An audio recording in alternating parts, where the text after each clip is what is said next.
Pascal Montreux-Lamoureux, bonjour. Bonjour. Vous venez d'arriver au ministère.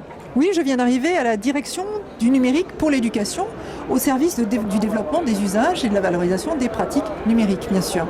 Je travaille donc pour le premier et le second degré et je travaille en collaboration avec Patrick Arcelus, qui est mon adjoint pour le premier degré. Et nous avons pour mission d'accompagner le développement des usages. Alors concrètement, comment ça se passe ? Bien, on est dans une stratégie de développement du numérique, vous le savez, puisqu'on est à Ludovia aujourd'hui. Développer le numérique, c'est développer les usages, mais ce n'est pas développer les usages seuls, c'est développer les usages en coordination avec les autres services, les autres départements de la DNE, qui sont en l'occurrence le département des ressources, puisqu'il n'y a pas d'usage sans une ressource appropriée, et puis des environnements de travail performants qui vont permettre aux enseignants de travailler dans les meilleures conditions possibles. Il y a un autre volet qui est important et que je tiens à souligner, c'est le volet de l'éducation aux médias et à l'information.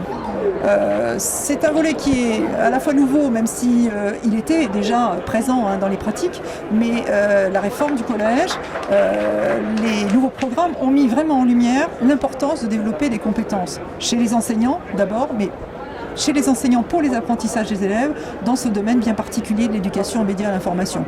Je pense que tout un chacun comprend que nos élèves doivent devenir des usagers éclairés du numérique. D'accord.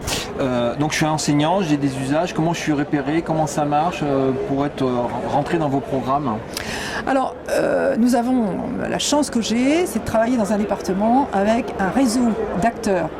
Des acteurs qui sont sur le terrain, qui sont des experts, qui sont des enseignants, qui pratiquent au jour le jour, mais qui donnent du temps à la DNE pour concevoir des contenus pour accompagner les enseignants et qui permettent aussi de repérer à travers le réseau des experts dans les académies, puis dans les établissements qui permettent de repérer les pratiques qui sont des pratiques intéressantes à forte plus-value pédagogique dans le contexte qui est de ce changement de l'école, bien entendu.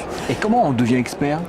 Bien, on devient expert parce qu'on évidemment on a une appétence particulière pour le numérique, parce qu'à un moment donné on a montré des choses, parce que parfois, souvent on est formateur, on participe à l'animation, à la réflexion dans son académie. Alors le ministère s'appuie sur tout ce réseau d'expertise pour mettre à disposition du national et favoriser la mutualisation, parce que notre travail c'est essentiellement de faire en sorte qu'il y ait cette mutualisation entre les académies et coordonnée par la direction du numérique pour l'éducation. Donc ici il y a plein d'experts aujourd'hui. Il y a plein d'experts.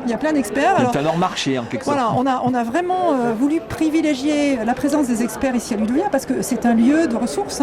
Pour eux, ils vont rencontrer de nouveaux experts. C'est comme ça que la plotte s'enrichit et ils vont voir des usages, et ils vont eux-mêmes enrichir et puis repérer des personnes qui font avancer le numérique. Donc leur présence ici, je pense qu'elle est importante. Et puis il y a aussi un colloque sur un colloque de la recherche. Donc ce sont aussi les experts qui vont se nourrir là à la lumière de tous ces travaux qui sont mis en place. Donc on se réunit ensemble, là, on va se voir dans une heure pour envisager les objectifs de l'année. Bon alors bonne rentrée alors. Merci beaucoup. À la prochaine. À la prochaine.